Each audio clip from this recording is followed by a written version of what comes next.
வேண்டியது காலத்தின் தேவை, வரலாற்று கடமை.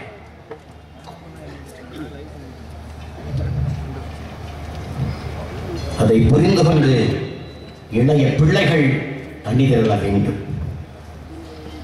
நான் பெரியவன், நீ பெரியவன், நீ சின்னவன், நான் பெரியவன் என்றெல்லாம் எண்ணம் களைந்து என்னிலும் உன்னிலும் பெரிது நமது இனம், அதனிலும் பெரிது அதன் மானம் என்பதை உணர்ந்து உன் இடத்தினை உறுதி செய், உன் இனத்தை முன்னிறுத்து.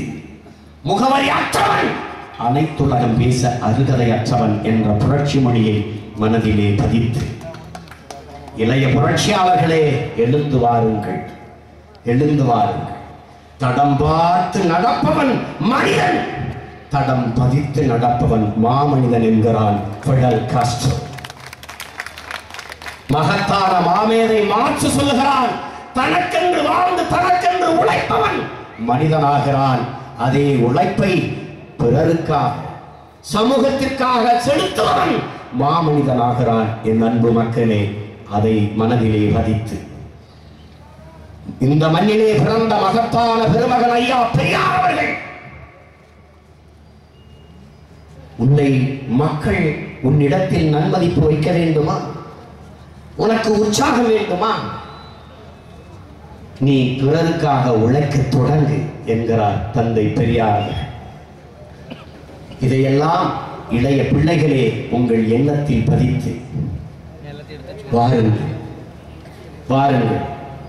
நீ நடந்து செல்லுகிற பாதையில் உனக்கு எந்த இடையூறும் இல்லையா?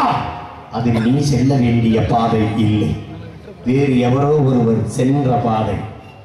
இதுவும் ஃபிடல் காஸ்ட்ரோ அவர்கள் சொன்னது. உங்களுக்கு தெரிகிறதா நாம் செல்லுகிற பாதையில் எத்தனை இடையூறுகள், தடைகள் என்று? அப்படி என்றால் நாம் மிகச் சரியான பாதையில் சென்று கொண்டு இருக்கிறோம் என்பது உண்மை. சரியானது என் அன்பு சொந்தங்களே வென்றே தீரும், சரியானது வென்றே தீரும். புரட்சி வீழ்ந்ததாக வரலாற்றில் செய்தி இல்லை. எங்கள் தலைவன் நமது அண்ணன் மேதகுவே பிரபாகரன் அவர்கள் சொன்னது போல, சத்தியம் சத்தியம் தோற்றதாக சரித்திரத்தில் இடமில்லை. நாம் சாகலாம், சாதாரணமானவர்கள், சத்தியம் சாகாது. நாம் சத்தியத்தின் பிள்ளைகள், நாம் தொடர்ந்து போராடுவோம். சத்தியம் நமக்கு சாட்சியாக இருக்கிறது, வரலாறு நமக்கு வழிகாட்டியாக இருக்கிறது என்றார் நமது தலைவன் மேதகுவே பிரபாகரன் அவர்கள். இளைய பிள்ளைகளே, இளைஞர் பாசறையில் எழுச்சி மிகுந்த தளபதிகளே, உங்களிடத்தில் இந்த இனத்தின் விடுதலை என்கிற அரிய பணி, ஒரு வரலாற்று கடன் உங்கள் தோள்களில் பகிர்ந்து சுமத்தப்படுகிறது. உங்கள் முன்னால் நிற்கிற மூத்தவன் எனக்கு தோளுக்கு வலிமையாக, களத்திலே துணையாக, உறுதியாக நில்லுங்கள். நாம் நிச்சயமாக வெல்லுவோம், நிச்சயமாக வெல்லும். திரும்ப திரும்ப சொல்லுகிறேன், இன்னும் 5 ஆண்டுகளுக்கு பிறகு நம்மளை அசைத்து பார்க்க இந்த நிலத்தில் எந்த கொம்பனும் இருக்க போறது? என் நிலத்தில் நாம் வெல்லாது வேறு எவர் வெல்லுவார்? இந்த நாட்டை ஆள துடிக்கிறார் ஐயா விஜயகாந்த். அவருக்கு இருக்கிற உரிமையும் தகுதியும் நமக்கு இல்லாது போனது எப்படி? நம்மை விட இந்த நிலத்தை ஆளுவதற்கும் அதிகாரம் செலுத்துவதற்கும் உரிமையும் தகுதியும் அவருக்கு என்ன உண்டு? ரேஷன் அரிசியை வீட்டிலே கொண்டு தருவேன் என்று தகுதியா? அதைவிட பெருதகுதி எங்களுக்கு உண்டு. அந்த அரிசியை ஆக்கி சமைத்து ஊட்டி விடுவோம். மகளிர் பாசனம், எங்கள் அம்மா, எங்கள் அக்கா, என் தங்கைகள் எல்லாம் நீங்கள் சாப்பிட்டு வைக்கிற எச்சி பாத்திரத்தை கழுவி கழுத்து வைப்பார்கள். எங்கள் இளைஞர் பாசன பிள்ளைகள் உங்கள் காவலுக்கு தூங்க வைப்பார்கள். நீங்க நல்லா தூங்கிய பிறகு அம்மி குழவை எடுத்து மண்டையை போட்டு கொண்டு விடுவோம். இது ஒரு அரசியல் பொருளாதார கொள்கையா? இந்த முழக்கத்தை முன்வைத்து முட்டாள் மக்களா நாங்கள்? அப்படியா? அப்படியா? எல்லா கொடுமைக்கும் ஒரு விடிவு, ஒரு முடிவு. எப்படி என் தம்பி முத்துக்குமார் உடலை எரித்து சாம்பல் ஆக்கியதோ நெருப்பு. அப்படி இந்த சமூக கொடுமைகளையும் அழுக்குகளையும் பொசு தனித்தனி விளக்கமாறு குச்சிகளாக இருக்கிற என் பிள்ளைகளே, வாருங்கள் ஒரே கட்டுக்குள் வைந்து நாம் தனித்தனி குச்சியாக இருக்கும்போது ஒன்றும் செய்ய முடியாது. ஆனால் ஒரு விளக்குமாறு கட்டாக மாறினால் எப்படி குப்பைகளை கூட்டி அள்ள முடியுமோ அப்படி இந்த சமூகத்தை நிறைத்திருக்கிற சமூக குப்பைகளை நம்மால் கூட்டி தள்ள முடியும். அரசியல் ஒரு சாக்கடை என்கிறார்கள். ஆம், அரசியல் ஒரு சாக்கடை தான்.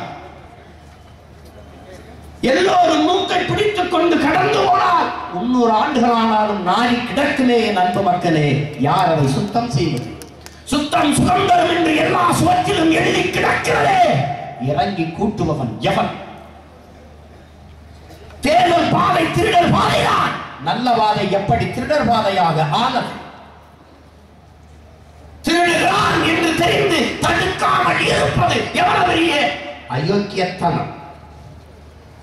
ஒதுங்கி நிற்பது, எல்லாவற்றிலும் இருந்து விலகி ஒதுங்கி நிற்பது ஒரு வலிமையற்ற அரசியல் நிலையையும் சிதை கொண்ட பொருளாதார நிலையையும் பகுத்தறிவுக்கு பொருந்தாத ஒரு சூழ்நிலையுமே உருவாக்கிவிடும் என்கிறார் புரட்சியாளர் அண்ணல் அம்பேத்கர். அப்படி எல்லாவற்றிலும் நமக்கு பிரச்சனை என்று ஒதுங்கி நிற்கப் போகிறீர்களா? ஒரு பிரச்சனையிலிருந்து விலகி நிற்பது அந்த பிரச்சனைக்கான தீர்வாகாது, அது இன்னும் பல பிரச்சனைகளுக்கான விலையாகி போகும். இதுதான் கற்றவர்கள், பொறுப்புள்ளவர்கள். இவர்கள் கடமையா? கற்றவர்கள் தான் மற்றவர்களுக்கு வழிகாட்டுதல் மரபு. ஆனால் கற்றவர்கள் எல்லாம் எனக்கதற்கு வம்பு, நமக்கதற்கு பிரச்சனை என்று ஒதுங்கிக் கொண்டு போவதுதான் இந்த நாட்டிற்கும் இனத்திற்கும் பிரச்சனை. இதையெல்லாம் சரி செய்வது எப்படி? யார் செய்வது? நமக்கு இருக்கிற ஒரே வழி தேர்தல்கள், நமக்கு இருக்கிற ஒரே வலிமை அரசியல் புரட்சி. ஒரே வழி அதுதான் இருக்கிறது. அதை விட்டால் வேறு வழி இல்லை. நாதியற்ற பிள்ளைகள், வெறுங்கையோடு நிற்கிறவர்கள், நிதியற்ற பிள்ளைகள். எனது தம்பி இவ்வளவு பிரம்மாண்டமாக கூட்டத்தை ஏற்பாடு செய்து விட்டான் என்று பெருமைப்பட்டேன். அவ்வளவு பெரிதாக உண்டியலையும் தயார் செய்து வச்சிருக்கிறான். அவ்வளவு வறுமையில் இருக்குது. இந்த லட்சண அளவுல உனக்கு தெரியுமா, இப்போதைக்கு தமிழ்நாட்டில் மிகப்பெரிய பணக்காரன் ஒருத்தர் சீமான் என்று ஒருத்தர் சொல்லியிருக்கேன். சென்னையிலே 5 வீடு வச்சிருக்கேன் இருக்கேன். எப்படி இருக்குன்னு பார்த்துருங்க. காசு இல்லை என்றாரு. கோழி நாயெல்லாம் வளர்க்குறாரு. ஊர்ல ஏதாவது வளர்த்துட்டு இருந்தேன். இங்க கோழி வளர்க்கறதுக்கு கோழி சிவநாடா தேவைப்படுது. இதெல்லாம் ஒரு விமர்சனமா? என்ன பண்றது? கடையில் போய் கறி வாங்கிக்கிறது, வீட்டில் வளர்த்து சாப்பிடுறோம். இதெல்லாம் இது ஒரு விமர்சனம். 2500 கோடியை பிரபாகரன் சீமான்ட்ட கொடுத்துட்டு இந்த வேலையை செய்துட்டு போயிருக்கு. செத்து போன என் இனத்தின் பிணத்தை எண்ணி கொண்டிருந்த என் தலைவன் எனக்கு பணத்தை எண்ணி கொடுப்பாங்கடா. முட்டாப்பிள்ளைகளுக்கு பிறந்தா முட்டாப்பையை வாங்கலாம். அறிவியலாமா? 2500 கோடி கேட்டா நான் என்ன கட்சி நடத்தி கூட்டம் நடத்தி மக்களை வாங்கி மூச்சை பேச்சாக்கி உயிரை உருக்கி கொட்டி கதி கிடக்குறேன். தூங்கி 3 மாசம் ஆகுறா. முட்டாப்பிள்ளா ஏதோ பேச்சு கிடக்குறேன். 2500 கோடி இருந்தா இந்தியாவில் நாடை வாங்கிட்டு போயிருப்பேன். 2500 கோடிக்கு பெரிய நாட்டை விலை கொடுத்து வாங்கியிருப்பேன். இல்ல நாட்டை 500 கோடி விட்டாலே போதும், ராஜபக்சே எழுதி கொடுத்துட்டு அமெரிக்காவுக்கு போயிருவேன். எங்க மேல குண்டு வீசின கிவிருங்கிற விமானம் 350 கோடி இஸ்ரேல் கொடுத்தது. அதுக்கு எதிர தாக்குதல் நடத்துறதுக்கு 350 கோடிக்கு எதிர் தாக்குதல் நடத்துறதுக்கு ஒரு விமானம் வாங்கணுமா? அதுக்கு நாங்களே 2 விமானத்தை கிவிரை வாங்கி சிங்களம் எங்க போட்டோம்னா நாங்க அங்க போட்டிருப்போம். காசு இல்ல. பால் ரசு குண்டை உருக்கி, பால் ரசு குண்டு சைக்கிள் பிரிவிற்கு போடுற பால் ரசு குண்டை உருக்கி குண்டாக்கி சண்டை போட்ட வீரர்கள் நாங்க. எங்கள் தலையில் போட்ட குண்டு வெடிச்சா சாவம். வெடிக்கிறேன் நான் குண்டு எடுத்துட்டு வந்து பிளந்து உருக்கி குண்டு செய்து சண்டை போடுவேன். அன்பு மக்களே, எங்களை சொல்றான் 2000 கோடி எண்ணி என் தலைவன் கொடுத்தாரு. எண்ணும்போது எட்டி பார்த்து இன்னொரு லூசுப்பே விமர்சனம் வைடா. ஆற்றமா பேசுறாரு. அசிங்கமா பேசுறாரு. நான் பேசுறதே அசிங்கமாவடா இருக்கு, நீங்க செய்யறதெல்லாம் புனிதமாக இருக்கு. கால குடம்புங்க என்னது எது எப்படின்னு மயிருன்னு பேசுறீங்கன்னு ஒருத்தன் பேட்டியில் கேட்கிறேன். அப்ப நீ தலையில விழால அசிங்க சேர்த்துட்டு வா, சேர்த்துட்டு வாடா. தம்பி படத்துல இப்ப என்ன மைத்துக்கிட அப்படின்னு அடிப்பார் மாதவன். அதை ஒரு அம்மா பிடிச்சிக்கிட்டு சண்டை ஒண்ணு. நீட் ஃபிலிம், கிளீன் ஃபிலிம், நல்லா சொல்லுது. அதெல்லாம் ரொம்ப நன்றிம்மா, நன்றிம்மா. ஆனா இது வெரி பர்பர். என்ன இதுல என்ன வந்துருச்சு? மைக்கு அது சொல்ல முடியாது, அது கூச்சப்படுது. ஆனா பின்னி இது வரைக்கும் போட்டுருக்கு. ரொம்ப சொல்லுது. அது நான் கேட்டேன், என்னம்மா அது இந்த மயிர்னு வந்துருச்சு, அதை சொல்லிடலாமா?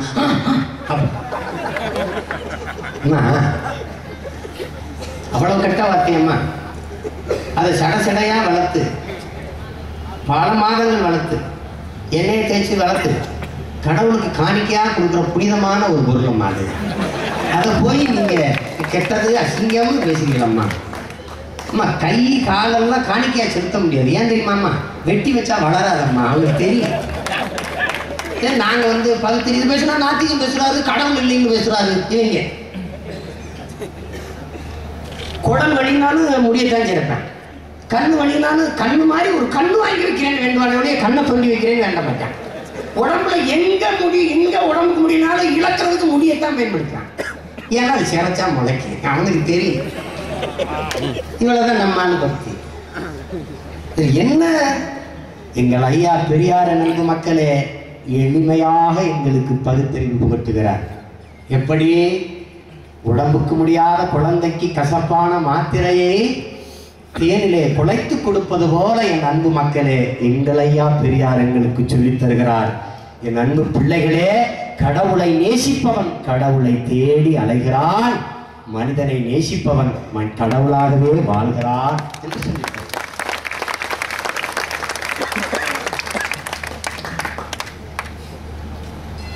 மந்தனம் ஜெபிக்கிற உதடுகளை விட என் அன்பு மக்களே மற்றவர்களுக்கு உதவுகிற கரங்களைத்தான் மக்கள் அதிகமாக நேசிக்கிறார்கள். மற்றவர்களுக்கு உதவுகிற கரங்களை உருவாக்குவதுதான் எங்கள் கடன் என் அன்பு மக்களே, அதுதான் எங்கள் கடன். உயிரோடு பட்டினி கிடப்பவனுக்கு உணவளிக்காது. நாளை அவன் இறந்த பிறகு சொத்தத்தை தருகிற கடவுள்கள் நமக்கு வேண்டாம் என்பதுதான் நமது கொள்கை என் அன்பு பிள்ளைகள். உயிரோடு இன்று பட்டினி கிடப்பவனுக்கு உணவை தராத கடவுள் நாளை செத்தவர்கள் அவனுக்கு சொர்க்கத்தை தரும் என்றால் அந்த கடவுள் எனக்கு தேவையில்லை என்பதுதான் எங்கள் கொள்கை. காவிரியில தண்ணி தரல கனடா இறுக்கிக்கிட்ட வயிற்றுல நெருப்பு கட்டி நத்தையும் நண்டையும் திண்டு சாகிற என் இன மக்களுக்கு என்ன விடிவு? ஈழத்திலே என் இன உறவுகள் செத்து விழுகிற போது ஒருவன் கூட வா கடவுளை கையெடுத்து கும்பிடல, ஒருவன் கூட வா கதறல, ஒருவன் கூட வா கத்தல, எவன் கத்துனது ஏன் உங்காதுல விழல?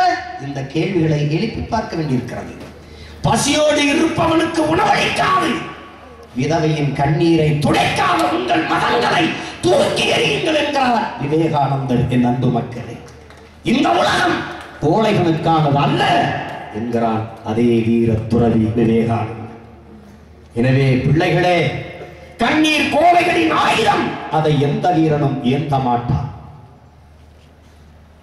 இதை கவனத்தில் கொண்டு இளைய புரட்சியாளர்களே எழுந்து வாருங்கள். தாழ்ந்து வீழ்ந்து கிடக்கிற தமிழர் என்கிற தேசிய இனத்தின் விடுதலைக்காக நீ பிறந்த தமிழன் என்கிற இனம் அடிமைப்பட்டு கிடக்கிறது, அறிந்து கொள். அண்ணல் அம்பேத்கர் அவர்கள் அறிவுறுத்துகிறார்கள், ஒருவன் அடிமையாக இருக்கிறான் என்பதை அவனுக்கு உணர்த்திவிட்டால் போதும், அவனே கிளர்ச்சி செய்து போராடுவான் என்று. உங்கள் பிள்ளைகள் உங்கள் மீது ஆணையிட்டு உணர்த்துகிறோம், நீங்களும் நானும் அடிமை. அடிமை தமிழ் தேசிய இனத்தின் பிள்ளைகளே, நம் இனத்தின் விடுதலை